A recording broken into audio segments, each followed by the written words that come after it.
In Tampa, did y'all watch their convention? I did.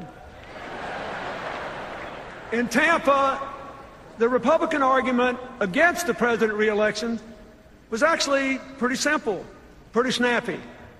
It went something like this. We left him a total mess. He hadn't cleaned it up fast enough, so fire him and put us back in. Now,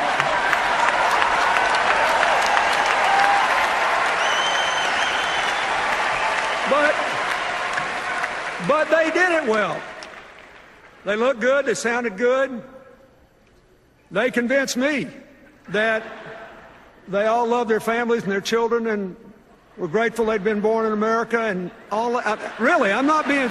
They did. And this is important. They convinced me they were honorable people who believe what they've said and they're going to keep every commitment they've made. We just got to make sure the American people know what those commitments are. Because in order to look like an acceptable, reasonable, moderate alternative to President Obama, they just didn't say very much about the ideas they've offered over the last 2 years. They couldn't. Because they want to go back to the same old policies that got us in trouble in the first place. They want to cut taxes for high-income Americans even more than President Bush did. They want to get rid of those pesky financial regulations designed to prevent another crash and prohibit future bailouts. He inherited a deeply damaged economy.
Who is Barack Obama? A man with a political baptism performed at warp speed. Vast ambition. After college, he moved to Chicago, became a community organizer. There, Obama met Madeline Talbot, part of the Chicago branch of Acorn. He was so impressive that he was asked to train the Acorn staff.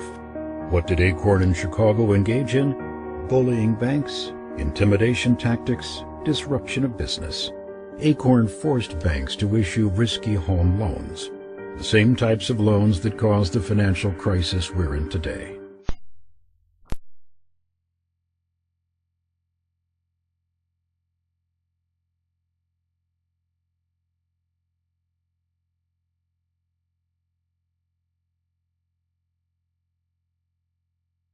The subprime mortgage was essentially invented after the 1995 amendments to the Community Reinvestment Act, which put a gun to the head of all lenders, banks and non-banks. It said, you must make subprime loans, below prime loans at favorable interest terms to low-income people, to downright poor people, to immigrants, to Latinos, etc. No, I want to finish this point. Sorry. I want to get this out on the table. It's been bugging me for a long time. Jerry Boyer is the only one that got this story right.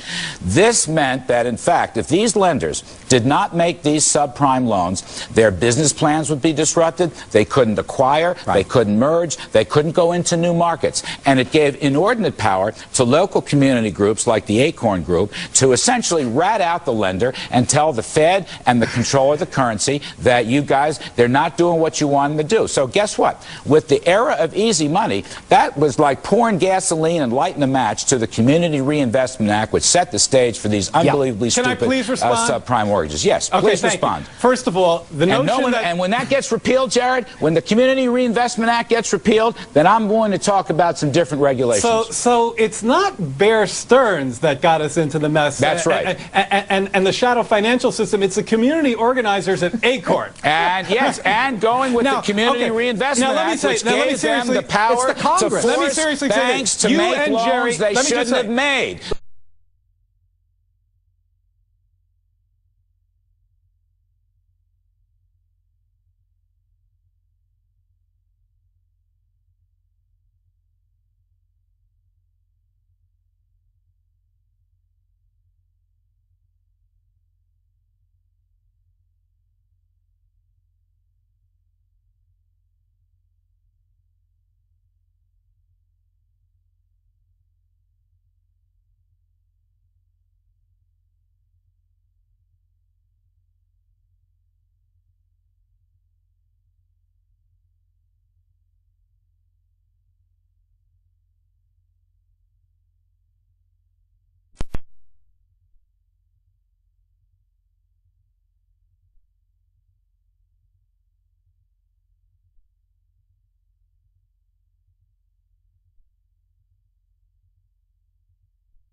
The Bush administration raised red flags starting in April 2001. The 02 budget request declares that the size of mortgage giants Fannie Mae and Freddie Mac is, quote, a potential problem because financial trouble in either one of them could, quote, cause strong repercussions in financial markets.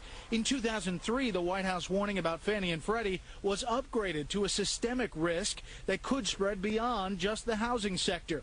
In fall of 03, the Bush administration was pushing Congress hard to create a new federal agency to regulate and supervise Fannie and Freddie, both government-sponsored enterprises or GSEs. We need a strong, world-class regulatory agency to oversee the prudential operations of the GSEs and the safety and the soundness of their financial activities. But then Treasury Secretary Snow was getting a lot of pushback from then-ranking member, now chairman of the House Financial Services Committee, Democratic Congressman Barney Frank. Fannie Mae and Freddie Mac are not in a crisis. In fact, Frank said the federal government should be encouraging Fannie and Freddie to do more to get low-income families into homes. And he believed too many people had a sky-is-falling mentality. The more people, in my judgment, exaggerate a threat of safety and soundness, the more people conjure up the possibility of serious financial losses to the Treasury, which I do not see. I think we see entities that are fundamentally sound financially and withstand some of the disaster scenarios. And even if there were a problem, the federal government doesn't bail them out. But the more pressure there is there, then the less I think we see in terms of affordable housing.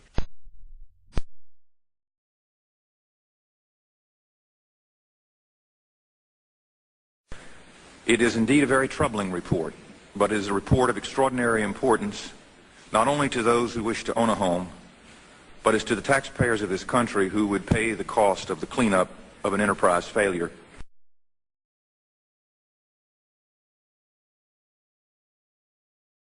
The analysis makes clear that more resources must be brought to bear to ensure the highest standards of conduct are not only required, but more importantly, they are actually met. Through nearly a dozen hearings where, frankly, we were trying to fix something that wasn't broke. Mr. Chairman, we do not have a crisis at Freddie Mac, and in particular at Fannie Mae, under the outstanding leadership of Mr. Frank Raines.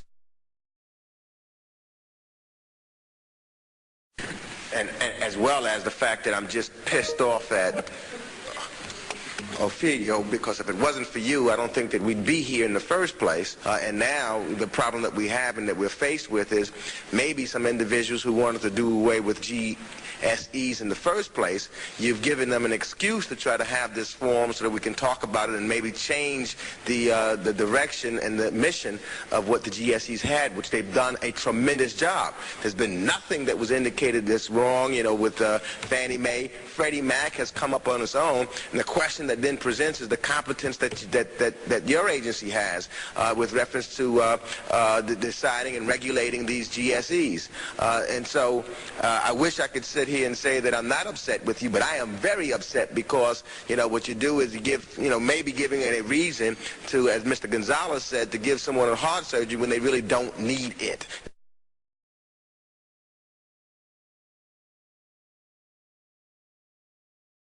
In addition to our important oversight role in this committee, I hope that we will move swiftly to create a new regulatory structure for Fannie Mae, for Freddie Mac, and the Federal Home Loan Banks.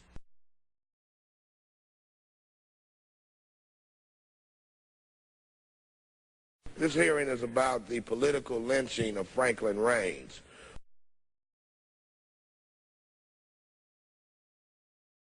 There is a very simple solution. Congress must create a new regulator with powers at least equal to those of other financial regulators, such as the OCC or the Federal Reserve.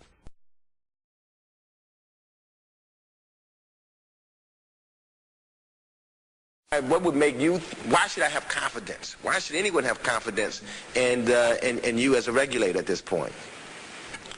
Sorry, Congressman. OFAO did not improperly apply accounting rules. Freddie Mac did. OFAO did not try to manage earnings improperly. Freddie Mac did. So this isn't about the agency engaging in improper conduct. It's about Freddie Mac.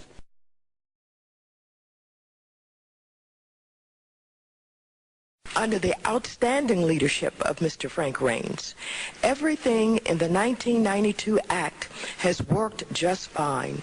In fact, the GSEs have exceeded their housing goals. What we need to do today is to focus on the regulator, and this must be done in a manner so as not to impede their affordable housing mission, a mission that has seen innovation flourish from desktop underwriting to 100% loans. Mr. Raines, $1.1 million bonus on a $526,000 salary. Jamie Gorlick, $779,000 bonus on a salary of $567,000. And this is what you stated on page 11 is nothing less than staggering. The 1998 earnings per share number turned out to be $3.23 and 9 mils, a result that Fannie Mae met the EPS maximum payout goal right down to the penny. Fannie Mae understood the rules and simply chose not to follow them. That if Fannie Mae had followed the practices, there wouldn't have been a bonus that year. In 2005, Fed Chairman Alan Greenspan added his voice on Fannie and Freddie after Fannie leaders admitted major accounting screw-ups. Quote, enabling these institutions to increase in size, and they will once the crisis in their judgment passes. We are placing the total financial system of the future at a substantial risk. Adding later at another hearing on the topic, if we fail to strengthen GSE regulation, we increase the possibility of insolvency and crisis. But the two mortgage giants had staunch defenders. Democratic Senator Charles Schumer said, quote, I think Fannie and Freddie over the years have done an incredibly good job and are an intrinsic part of making America the best housed people in the world. If you look over the last 20 or whatever years, they've done a very, very good job.